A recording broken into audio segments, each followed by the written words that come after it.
Yeah, your favorite biker here. You know, none of us ever really wanted to grow up. None of us.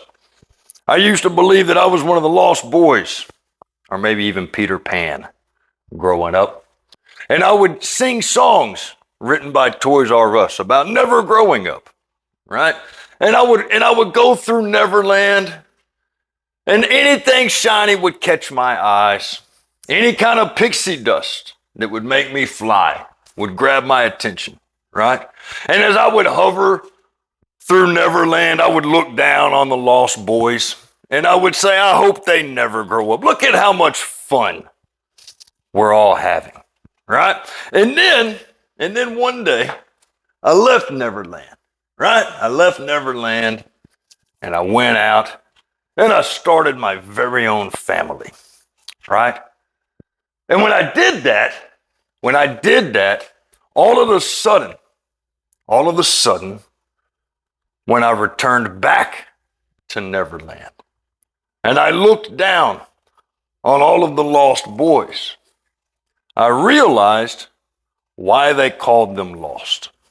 See, I had elevated to a point in my life where I really, really cared about what the lost boys were being exposed to.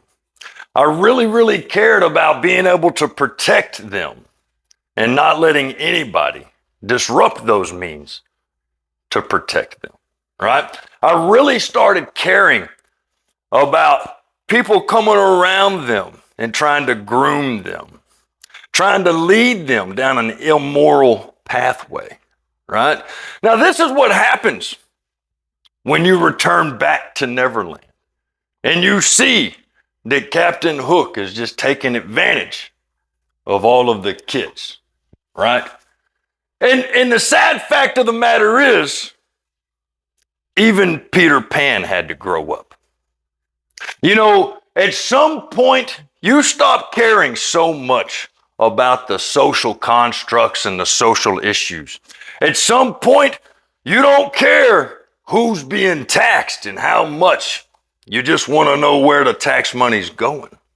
At some point, you don't care how big the house is or how big Neverland is. You just want to know who's there and can I trust them around my children.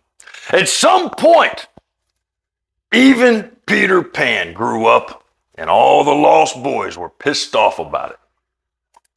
But it's nature and it has to happen. Everybody has to grow up. Our society's doomed. Hey, peace and love. I'm out.